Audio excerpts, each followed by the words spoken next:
तर सांगताना खूप आनंद वाटतो. हा शाही महोत्सव नसून शाही मतलब महापारायण नसून हा शाही महोत्सव आहे.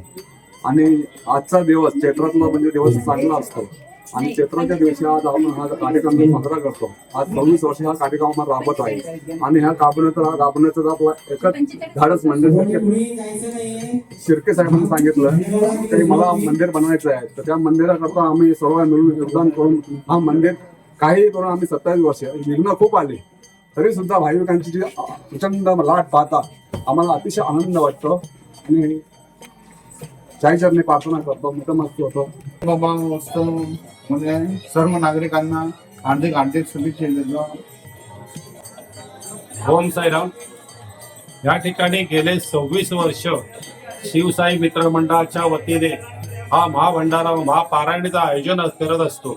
तसंच प्रति वर्षाप्रमाणे इथे हा जो महापारायणीचा जी हनुमान जयंती असते त्यानंतर रामनवमी होते. रामनवमी झाल्यानंतर इथे हे पारायणीचं आयोजन केलं जातं.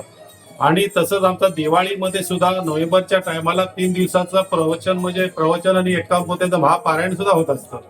तर ह्याचे हे आधारस्तंभ श्री संजय शेठ गायकवाड आणि तसेच देवानंद गायकवाड यांचा हा मोठा मोलाचा भार आम्हाला असतो. मोलाचा भार ते उठवत असतात आणि यांचं मोलाचं सहकार्य असतं. आणि अशा यांनी आमच्या शिवसाई मित्रमंडळाचे सर्व पदाधिकारी तसंच कार्यकर्ते हे जोमाने लागत असतात. जवळजवळ हे 15 दिवस तर महिनाभर अगोदर ही तयारीला लागत असतो करत असतो. आणि अशा ह्यांच्या साहाय्याने असे ना हे कार्यकर्त्यांच्या प्रयत्नाने आणि हे आमच्या आधारस्तंभ यांच्या वतीने हा कार्यक्रम पार पडत असतो. वर्षाचे जवळजवळ आमचे 4 ते 5 कार्यक्रम होत असतात. जसं महाशिवरात्री असते ती आमच्या गौरविनायक बिल्डर डेव्हलपर यांच्या वतीने ही मोठी परवडी लोकांना असते की ह्याची वाट बघत असतात की केव्हा ही महाशिवरात्रीचा कार्यक्रम यावा. तसंच गोविंदा हे गोकुळाष्टमीचा दिवस हा पुरा मोठा महान असतो.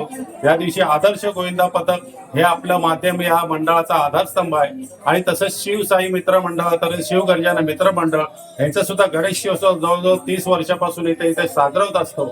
आणि ह्यांचं सुद्धा आम्हाला सहकार्य असतं आणि अशा सहकार्याच्या भावनेने आम्ही हा कार्यक्रम करत असतो. ओम साईराम, ओम साईराम, ओम साईराम.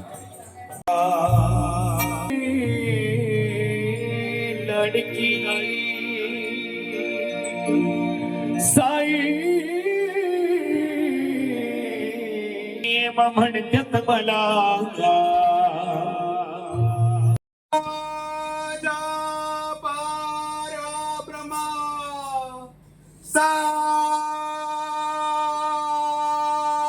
साईराम.